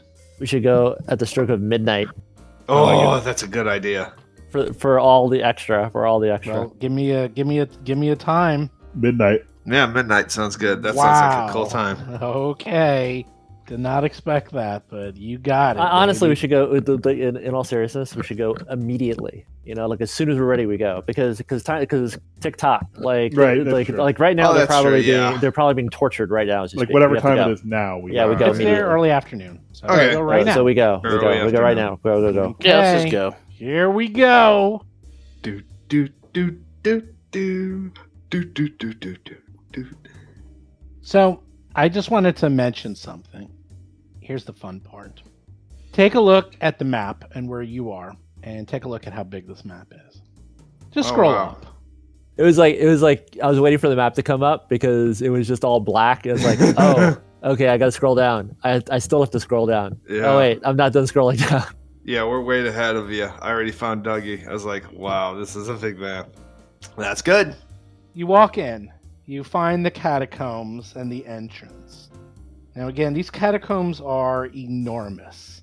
So you walk through, and most of the catacombs have wide flagstone hallways carved out of the earth with incredible precision. Obviously, they've been in disrepair. There's dust, as they have not been really gone through very much in the last couple of years. And, well, let's see, what else? They're all about 10 feet tall. You do see cast iron sconces along all the walls, but those burned out a long, long time ago. You do see, a few burnt out torches in some of the sconces. And, well, it is dark, but strangely, there's a little bit of light. So it looks like the catacombs are somewhat connected to the upper area, but you're probably a good 60 feet under the city. But there's a trickle of light that you can see. However, with that being said, not enough light for Mr. Basil or Mr. Dougie. So what do you do? This is probably the time when Dougie starts complaining about dark vision. I want dark vision. Do we want to use dark vision already? Yeah, that's the whole idea. Yeah. Then let's start with 2 scrolls of dark vision for me and Dougie. All right. Okay. I'm going to move up to the front. Wait, hold on. Let me give it to you. Oh wow, that's funny. It is not black anymore. It's not much better, though. It's 60 feet though. That's pretty good. That's respectable. That is better than a torch, even. Yeah, description: 60 feet even in total darkness. Dark vision is black and white, but Okay. Ahead of you is a very long hallway. You continue to walk down this hallway, walking, until in front of you, you see a statue. What do you do? I take out my crossbow and load it. I scan the room, looking for hidden opponents. Well, you're in a hallway right now, so... Scan past the statue and look at everywhere except the statue for Okay. hidden opponents. You look up into the statue, and it looks like the hallway forks to the north and to the east. The statue is in the middle of a 3-way intersection. You are coming from the southwest. I move there. You move up about 15 feet. You're getting closer to the statue. I'm going to draw my sword cane since we've had experience with statues coming to life before. let me check out this statue. Go ahead, check it out. Yeah, I'm gonna Who check is it this of? thing for. I'm checking for traps. That whatever I forget the. Is it scouting for? Yeah, I know what you're doing. I know Yeah. what you're doing. Perception. You are very gently, very cautiously going up and up the hallway. You get up to the statue, Dougie. Wait, before he does anything else, I get Lomang's scroll of 3rd level heal, and I get a 1st level heal in my 2 hands. Nice. Ready to go. All right. Yeah. I In like weapons, of course. You have the main gouache and the rapier. You got it. You come to the 3-way intersection. The statue of a skeleton humanoid figure stands sentinel at the center of this 3-way intersection. Its breastplate, robes, and delicate veil are sculpted in incredible detail, and 3 thin chains attached to brass holy symbols of Aroden hang around the statue's neck. The hall to the east ends at a broad bronze doors embossed with the Eye of Aroden. The scantiest traces of light stretch faintly down the hallway to the north, and the path to the southwest leads back to the surface. Okay. Can I get a description of how did we get here? Are we like 20 feet into the catacombs, or did we go No, through like? so all the catacombs are guarded by the Grey Cloaks, and you got a writ. You went to the Grey Cloaks. They let you in. So, no one can go into the catacombs. They're all heavily guarded, the few entrances Okay. into them. The catacombs are gargantuan. They actually span throughout most of the city, but most of the entrances are in this district. You walked probably a good 20 minutes down several hallways, not, having any issues or problems. And now you know that this is the hideout and area of where they are supposed to be, the Skinsaw cult.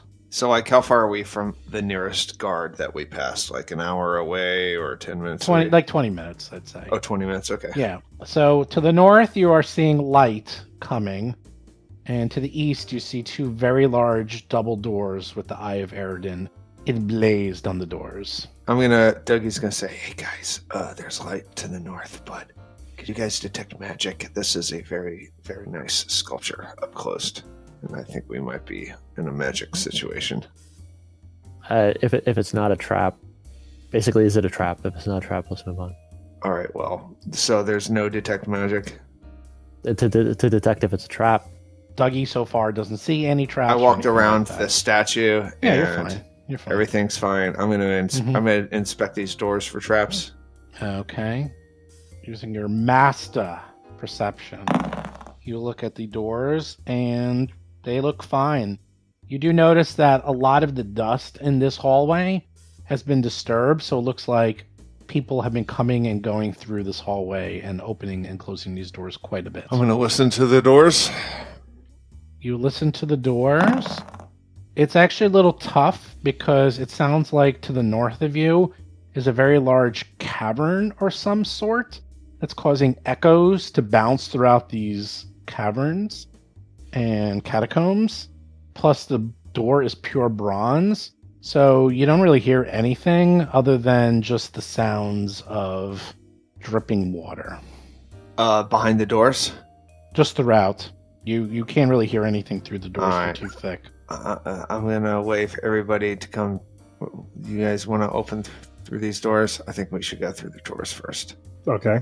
Gomez. Statue. Did you mess with? You messed with No. the statue a little bit, right? But not really. I walked around the statue. I inspected it. Eredin is this god that is dead. Correct. It died in the Dark Times or something, right? 100 years ago, the god of humanity, the Radiant Festival was canceled because of his death. And that's why you haven't had it for 201 years. Wow.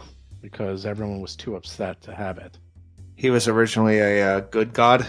Yes. He was the god who made, like, everything. He is the god, and he is believed dead. He's the one who actually made the city that you're in, the Starstone that actually makes people into gods. He brought it from the depths, or it actually came in Starfall. There's about 1 million pages of documentation on Eredin. Because he's dead, he doesn't answer prayers anymore, so he went from one of the most popular and powerful and beloved gods in the world to now a dead god, and I believe Iomede took over because Iomede was That's right. his disciple. Yep. And she did Starstone and became a god. Yeah, right. So there's a lot of lore on this, but I'm just giving you the basics. Is that's why this has gone to disrepair, because a lot of temples and so forth, they stop believing in him because he's Because you gone. don't get any spells. Yeah, you don't get anything. He's a dead god, so you don't get anything. You can pray to him all you want, but you ain't gonna get any spells. So All gone. All right, so Dougie's gonna open the doors. All right, I'm ready. Crossbow, let's go. Oh, nice. Wow. you open the doors. In front of you is an enormous hallway. It's about 100 feet to the east, probably a good 50, 60 feet wide. Beautiful, beautiful. This spacious stone hall measures well over 100 feet long. Its dusty marble floor tiles punctuated at regular intervals by floor-to-ceiling columns that stretch 30 feet high and curve near the top to form an impressive decorative arches. Slivers of light seep in through narrow gaps in the ceiling and dimly illuminate the hall. At the chamber's western end are two enormous bronze-plated doors, which you just opened, and they are flanked by two stone statues depicting holy warriors wearing distinctive cylindrical helms. On the hall's eastern wall, a massive symbol of the Eye of Eredin looms above a statue depicting a different high priest, this one cast in bronze, atop a wide stone dais. Inset into the hall's floors are dozens of bronze-plated rectangular burial plates measuring roughly 3 feet by 6 feet. 4 hallways, each along the northern wall, lead out of the chamber, and a door stands in the northeast corner. The distinctive clatter of horseshoes on flagstones echoes from these northern halls. Ooh, interesting. All right. Yeah. Oh, the statues are there. Okay. I'm going to look up. How high is the ceiling? The 30 feet high. Oh, that's not so high at all. That's actually very low. Yes, and you do see slivers of dim light somehow coming through the ceiling. Now, you believe you're about 60 feet underground, so, approximately 30 feet of All right. stone and then light coming through here. Light wells or something like that. Okay, All right. so Dougie's going to quick jump. Let's jump 20 feet. You jump into the room. Jump around. Roll for combat. Wow, that didn't take long. Stop! You violated the law. Yeah, You can't see them. Oh, Thomas can't see them. I All right. gotta say it. I gotta say it, and then I gotta see what I can see. You see nothing. So this is what happens. As soon as Dougie jumps in, Oh, and I lose initiative, of course. I Even lose though- initiative to 2 statues. no, to one statue, actually. You are over there because you get a +2. So the second you jump in, the statues animate to life and are going after Dougie. As to why, you're not sure. These statues are 15 feet tall. They are huge. And the statue whips out its huge longsword. You can only imagine what that means. Anyhow, so the first thing that happens is the statue walks up to Dougie. And the next thing it does is it attacks you with its longsword. Does a 35 hit your 27? Ah, yeah. You take 14 points of damage. It's not so bad. And then it does this thing where the statue suddenly turns, causing its robes, which flow like fabric, despite being hard as stone, trying to hit Dougie in the face. Give me a reflex save, Mr. Oh, I can give you a reflex save. Dougie. I can give you a reflex You, save. you think? You think? Let's see. 24. I roll 24. an 8. I roll an 8. You God. fail. So you get hit squarely in the face by these flowing robes, which look as soft as silk, but are actually as hard as concrete. Ow. And you take... Oh, no! Is that max damage? Of course. You take 18 points of damage from 2d6 plus 6. Basil, you're up. You can barely see the statue I'm from half the north dead already. that came and tried to attack you. What was the deal with the chains back on the statue? Oh, that's just the statue in the front. That was the that's just... This might be a red herring, guys. Like we're after Skinsaw cultists. If this is just generic statue guardian of a room, unrelated to Skinsaw cultists, this might be a Unless they're using it as like a right. a So we should check Cerberus. that. We should do. No, some I was rolls wondering and if these were like confirm that. like if the chains were like amulets that you could wear to like not be protected from the statues or something. Oh, I guess we didn't really look closely at them. No, you didn't. So let me tell you. Yes, there's 3 thin chains attached to a brass holy symbols of Aradin hung around the statue's neck. So, Oh, see. Like Aradin is not. I'm going to Nergorber. run back to the statue and get those amulets, get those holy symbols. First action is to go back. Second action, we grab what I assume are. I'll like say you can just quickly grab all 3 because they're all right next to each other. And so you then grab third 3. action, it will be to come back up the hallway as much as 30 feet can carry me. and a free action to kind of say, guys, maybe we should put these on. Dougie's up. All right, now that I have an action, yes, I was going to do this anyway. I'm going to, well, I can wall jump at least out of there. I'm going to, I guess, take a double jump there. I think I can jump here and then there and then take an amulet for my third action. So for those of you who are listening in the studio audience, there and there means he's jumping backwards into the hall with Basil and Loman. Right. So, I mean, I have assurance on my athletics, so I can get out of dodge quickly. okay, so the other statue, nothing happens. Can I get... Yeah, you did it. You're done. You moved, All right. and then you got the amulet. All right. Loman, you're up.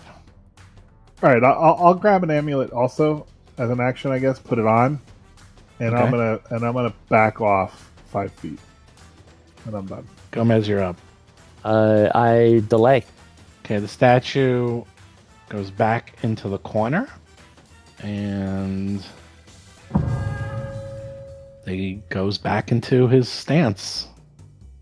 All right, it. that's all right. So I'll test the theory. I'll see if these amulets work. I'll take the brunt. What are you talking about? Of course they work. Here, Dougie goes here with the You amulet. sure you don't want to look at the north passageway first before you invoke? Dougie more walks damage? We don't need in. to. We already know that He- these amulets Dougie walks work. in, and they he's disengaged. walking around with his amulet, and nothing happens. Yeah, that's All right. very good.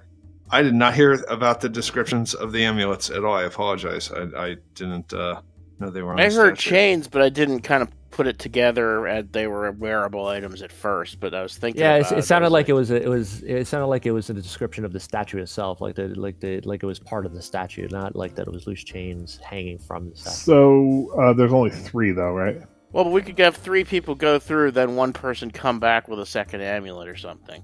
All right. I mean, Yeah. I'm game for going north. I mean, Can we do a medicine check on Dougie first? yeah. Burn all 10, good. 10 minutes of our dark 10 minutes. vision. Sure. That's the way it's going to work. That's what happens. So okay. Oh, did I not mention that I am a beacon of vitality? But can you? Is that like a once per day thing? I do it in the morning. I do it as soon as I wake Yeah, up but, in the morning. it is only usable 4 times, and then it's done. Oh, it's Right, 4 right. times? Oh, yeah. Let's well, do that. well, then. it's not. It degrades. It degrades. The first person gets here. I'll put it out again. Diminishing returns. Diminishing returns. The Oh, first person gets 4d10 hit points. The second person gets 48. The third gets 46, and the last one gets 44. I would super strongly recommend you use that in combat and not Right. during No, I rest just. heal. I just want to. I just want it for the record that's up. I don't Yeah. remember clarifying that, so I wanted to clarify that. You reminded me by Good saying enough. that. You know what I'm going to okay. do? I'm going to put a little oh, healing icon on Dougie you heard that absolutely.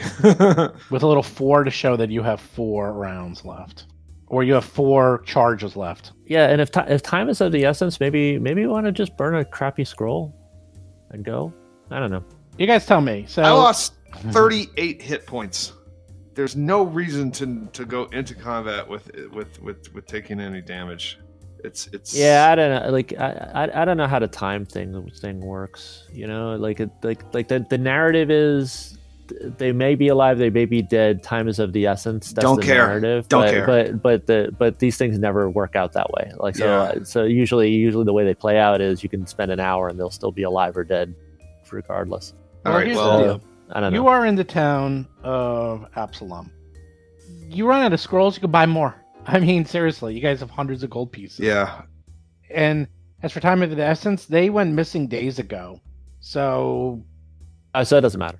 So, It so doesn't matter, They're but it's prisoners or they're dead It's already. relative. I know the 10 minutes won't make a difference. Right. yes. So take your 10-minute heal, and I'll take point. Oh, it's got to be more than 10 minutes. Believe me. It's 38 hit points. It's a lot. Well, of he has hit assurance, points. so he automatically gives you the Basil Well, automatically. but I gives you- almost think I might have go or no, because the crit would only the crit on the 15 would be 4d8, but no plus 10.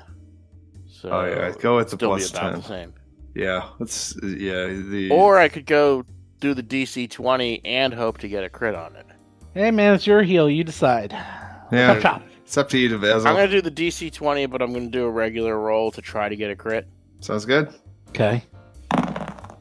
22 barely makes it, but Oh man. He does it. So that means you get 2d8 plus 10. All right. I guess so. 12. Do you want to roll that, or do you want me to? That's my heal, so I guess I I'll roll hate it. rolling for healing. 23. Look at that. Wow. That's almost max. Great. Very good. Another 10 minutes goes by, and I will do a medicine check on Dougie. You could have done it yourself. Oh, we can do it we can do Yeah. it simultaneously? Yeah, of course. Yeah. Of course. Okay. Yeah. I will. That's what I'm saying. I'm like, why? Just take 10 minutes. You can all do it. I mean, I didn't know you could do the same person Yeah, of twice. course I thought you there was. can. All But- right. yeah. Well, actually, It's the circle of Because healing. it's actually, maybe you can't. But yeah. hold on. Yeah, we've never done medicine checks on the same time. Even I I'm have pretty medicine nice. now. We've done them on different people at the same time. We've never done Yeah. two people doing medicine on the same person at the same time. And it is a question of how many people can legitimately get in and heal the same person at the same time. Well, We have a MASH unit with us. they're temporary immune, so you're right. Yeah. It's 10 minutes per person. Okay, So it's right. better for Basil to just. do Basil it should twice. just do the auto. You should do the Yeah, auto just because do I'm the now auto. done 15. So it is. Wait. It's one every 10 minutes. It's been a while. I don't know. Yeah, this time, for a second one, I will do the assurance roll and just do 2d8 plus 10. Yeah. Okay. And in the future, let's just go a little faster with this because I can just say, you do this, 20 minutes go by, 30 minutes go by. So, because I don't want to spend 2 hours on heal rolls. All right, 17. You probably healed up. Good enough to get him to full. 15's all I needed. All right, there you go. So, what do you do? Hallway and. I guess let's go and north. south. Okay, north you go. Lomang slowly Oh. walks up the hallway. The hallway bends after about 15-20 feet to the southwest. He sees dim light and hears echoes. Large, creepy I hear echoes. I hear echoes. What's that? Lomang walks in. Windows are carved out of the relatively thin stone walls of the simple gallery. Through the windows, one can see into the vast chasm that separates the ascendant court from the lonely pillar of earth on top, which looms the Starstone Citadel itself. Oh, really? The only exit is finished stone hallway to the southeast. Wait, this is the Starstone Citadel? This is, around the Starstone Citadel, there is a pit that is bottomless or so. Ooh. This is that pit. So, Could I get to the Starstone Challenge and become a god? yeah, I mean, if you wanted to, break the window and somehow figure out a way to go across this chasm and get to the Starstone, that's one of the many things. Wall jump. So, Wall jump. yeah, right. It's very far away. It's far away. So there is dim light coming Yeah, out. Parkour. Dear Paizo, I regret to inform you one of our characters became a god. Please adjust your books accordingly. Yes, Lomang. So you look at the chasm. The floor is shrouded in a thick layer of bright blue fog, which in itself is kind of disturbing. You realize that, You don't want to go down there. that's sure death, and you probably fall for the rest of your life. So that's not water to the northeast of us. That's a pit. Oh yeah, that's a pit. That's not water. That is a pit. Okay. That is a pit. Okay. What about to the northeast? It just ends? Keep going. Yeah, look around. Wow. Yeah, it's just ends. It's just like looks Oh, like here you this are. was a Hey, guys, there's viewing a- hall. There's a great view over here, guys. Oh yeah, there's a good view where Dougie is. There is a sheer drop. There's actually nothing protecting you and the bottomless pit. Ooh. There's This a is a guard Hey, down hey perfect- there. Gomez, you want to check out you want to try out your fly spell? See what happens? I can do my wall jump. I could jump from here and jump over here. Oh, you're gonna try to jump across the pit onto the other side? No. See what happens. But yeah, this is actually leads to the Starstone if you kept going to the northwest. Okay, so I only have 60 foot vision, so I actually unless is there light? There's light. Yeah, there's light actually. That's why you can see so much. Oh. There's actually light because this connects up to the surface. What is this then? It just ends to the. Oh, what's that? Oh, I have line of sight to that. Dougie sees all the way, approximately 100 feet to the northeast. He sees a narrow arch. There is a very small bridge, and it appears to be about 20 feet below where you are. So this bridge here is 20 feet down from where you currently are standing. All right, that's a bridge of doom, guys. All right, so Bridge going from the north to the south. search for secret doors. So wait, to the west here though, it just ends. It just ends. Yeah, Okay, because it looks like it keeps going, but it just sort ends. of. Okay. No secret doors. This is all stonework. Yeah. Looks like a dead end. Looks like you got to go to the east, unless you want to try to jump the chasm. Evil Knievel it. Gosh, this is potentially wall jumpable. I But look at the statue again and try and find the fourth amulet that fell on the ground. There is no fourth amulet, but Basil knows you could just go and buy one of these things. They're not exactly that hard to get. I mean, Could we craft that? Gomez, could you craft one with your random stuff that you got? probably could. Did fourth level spell to if make an it's, amulet. wooden. let's- No, wait. let's Don't you have like other stuff though? Why don't we just like one person wait, three people go, confirm that there's a way up. If necessary, one person go back with two amulets, give me one, and we go. Sounds This is good. faster. This is faster. And Problem is, if we go shopping, we basically burn through our first dark. yeah. vision So I'm scroll. gonna. Okay, stop, Dougie. Stop. Okay. Dougie, Only you're moved running 5 feet. I way moved too 5 No, feet. you didn't. You I'm moved moving like- at 5 feet increments, Steve. Okay, but let me know that because everyone's doing something. Okay, Okay. you walk through the Hall of the Dead, and you go Mhm. to the first entranceway, which leads to a long hallway, 15 feet wide. You see a doorway about 15, 20 feet to the east, and you hear the click, clop, clip, clop of horse hooves clomping around to the north, and it's getting louder and louder. What do you do? Oh, I'm running. I'm scurrying quietly as I can back here. Okay, And I tell these guys what I there you hear. go. Well, we don't all have chains to get past this, so it's going to split the party if Yep. if we encounter anything. So that's Not if I turn into a bug and one of you put in my pocket. I can do insect form. You make me become a small creature. I don't and then- suppose Eridan's in favor of carry- majority rule. Yeah, I mean, I thought we were going to buy another amulet. Well, we'd have to leave the dungeon, and that amulet would cost us 24 gold No, through you through can dark get a- division. Wood Kmart's amulet. open. Kmart's We're- open. we're No, we burning shouldn't go to dark vision Kmart. right No, now. we shouldn't go to Kmart. We should go. All right, so I tell you guys that we hear horses, and it's the Halls of the Dead. I don't know why I know that, but I just know that it's the Halls of the Dead. It's not a good name. And I hear clopping of a horse. Now, I don't know. I don't know. All right. Well, Mr. Peepers can take a break for a second. Yeah. I mean, okay, Doug. good.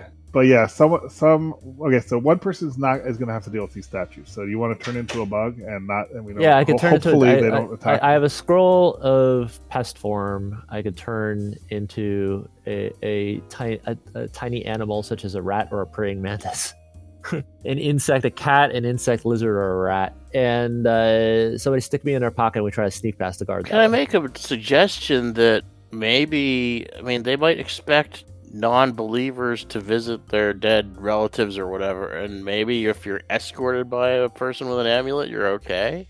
Do we want to run that? Do we want to take that chance? I'll burn the scroll's insurance. It's 6 of one, half dozen another, right? Yeah. Do it. All right, All right, so so who wants to I- carry Gomez as a praying Yeah, mantis? I turn. What should I turn into? I should turn into something interesting. What should I turn into? A rat would be appropriate for the That's terrible. catacombs, I I don't turn think. into- I'm going to turn into a praying mantis. I like it. They're squishable, though. Yeah, it's the same stats no matter what. 10 minutes. You can ride around here. You can ride on. You can ride inside of Basil's feathers. There you go. Enjoy that. All right, let's go. That does put the pest in pest form. Okay, you are walking in. Lomang and Dougie, What do you guys presume, think? have those amulets out, showing them around. I guess I'll Amulets have out. a third amulet then if Yes. he's in pest form. Yeah, I'm putting away my crossbow. I'm actually going to pull out the lesser mist form elixir and hold that, and I'm going to Okay. go north. Okay, so far it looks like statues are ignoring you. To the north, you see, well, there's 4 ways to go. There's this hallway. Lomang can clearly hear hoof prints. There's 2 more hallways. These are actually stairs going up into an area. I think we should. Yeah. There's another hallway to the northeast, and then there's a door all the way to the northeast. And plus, there's like the statue of Aridin and all this stuff. This is a huge room. There's a lot going on here, so you tell me. I don't want to go down the big hallways because that statues can follow us. I would rather go through the shorter, narrower. Let's check this statue out. Okay. Maybe we'll find another amulet over here. All right, that's true. Do I see anything north of me in that room? To the north of you, definitely. You see there are stairs going up about 5 feet, and that is the Comboria, is like where they keep urns for like dead people. It's like the burial chamber when you like put people in urns. And you see urns everywhere. So it looks like on the floor here, it's like Westminster Abbey, like people are buried in the floor. And these must have been like the really high-ranking Aridonian priests and such. And then it looks like in the northern burial chamber, that's where the lesser priests just get their ashes in pots. And they are in the north area. Not quite as important as those buried in the ground, but close enough. So that's what you can see to the north. So this is a statue of Arodin, or is it something else? There's a massive symbol of the Eye of Arodin that looms above a statue depicting a different high priest. This one is cast in bronze. So this actually is not The high the priest. priest of Arodin. It is a high priest. You know who it is, though. Probably someone very important. Okay, but it's not like a Norgorber thing. No. Okay. No. This place is... And there's no amulets. Nope. No. No amulets. Search for secret doors. Okay. There's a door right here. That's kind of interesting. No doors. You want to check that door? I kind of want to go through a small door so we can get Gomez All back out of pest form. But yeah, I'm gonna search for traps and listen, and then go in. Okay. You see a small door leading to the northeast. You search, and it appears to not be trapped. Looks like a door. I open. Go ahead, Lomang. Okay, go in. Leads to a hallway going to the north. Well, actually, it goes to the east 10 feet, then goes to the north. Lomang walks in. He sees a long corridor. To the east and west of the walls of this long, narrow chamber have been meticulously evacuated to create a dozen narrow burial shafts perpendicular to the chamber walls. The walls of each niche are inlaid with large brass plates. So it looks like this is a crypt, and this is where they buried 12 of their honored dead. This place reeks of the undead. Yes, I go there. I You say, I'm going to go to the other door. Do you want to go through the catacombs? Yeah. All right. Why not? We're here. Okay, so you walk up 5 feet. Where are you, Gomez? Who are you with? He's with Basil. Okay, so stick with Basil. Stick with your pool buddy. Okay. Yeah, I'm a little leery of this, but This looks awful. Why would we? Yeah, this looks highly trappable. So This is- there's a, so you go first. No, I don't want to go. You don't go. That's the point No, of you trap. do go. You go everywhere. Yeah, I know. I will go first, but I mean, and these are Don't be alcoves. afraid. Don't be afraid. Well, all right. yeah, there's 12 alcoves. Dougie walks All right, up. Here, I'm looking for it. God, this is Dougie walks insane. up 10 feet. He looks into the alcove. And Lomang also. Yes, this is where looks like This is where they're 12 buried. clerics This is- of Aridin were buried in the catacombs into this crypt. There looks like the bodies were placed in the niches in the walls. But you said there's plates over them, right? Yes, and in fact, this is where it gets really creepy. So inside of each of these, you can see the knights themselves, and they are standing at full attention. It looks like they were buried or put into there and preserved with a spell such as Gentle Repose or something, and they are standing at attention ready with their blades, all 12 of them. Oh my Wow. god. What they- do you do? Are they wearing any symbols of Oh god, yeah. the god? Everything- yeah, they have. Well, it looks like that they were once polished with ornamental and artistic flourishes all along their armor, and it looks like that they would be, like really beautiful, but over the years, and you also know that there was a really, really bad earthquake over here, which seems to have also messed up the temple a little. They are all not that great. They're kind of standard quality. But each of them has chainmail, a steel shield, and a longsword. And it looks like they are standing at attention ready. Do these plaques have any writing on them? Yeah, they're like the names Names of of the each person, cleric. when Yeah. they died, and all Yeah. that. Wow. Yeah. Do any of them have symbols on them that maybe we could give to Gomez? Yeah, you see one like up here to the northeast, about 15 Alright. feet up, that has. Here. I'm gonna Wait, hold on. Before you do that, because, I mean, again, like you're desecrating the dead. Like yeah, you're of course I am. And it's to That's keep gonna the be an dead issue. attacking. It might stop the dead from attacking Gomez, because it sounds like a lot of this is going to be dedicated to Yeah, but this, messing with it can be. Well, Little praying All right. mantis Gomez is like, can we just find the Norgerber people and stop messing around with the Eridan people? Yeah, let's just keep going. I all think right. I don't want to desecrate any of these guys. Well, I don't know if it's a desecration. Well, stealing something is grave robbing them. Yeah. You're robbing the dead. Then again, we may have no choice. We may have no choice with the kill box. Well, We're in the kill box. Roll for combat! God. Do I see that elite skeletal champion? I don't know what you see, Gomez. You're praying mantis. Dougie, let's see. He could see. He's got eyes. He's got a lot of eyes. Yeah, I got many. I have multifaceted. Okay, this is what happens. Basil sees 6 of the skeletons move, raising their swords, ready to attack the would-be grave robbers. Exactly what we didn't want to do. Basil, you're up. They're in the niches, so they all have cover. I mean, you see like their swords kind of swing up, so you know, that's not good. And they're all about to rush you. So 6 of these undead skeletal champions are going to be messing you up. God, why did we go in this room? This is not where we wanted to go. This is a kill box. This is absolutely kill box in, like, as far as level design. This is where we die.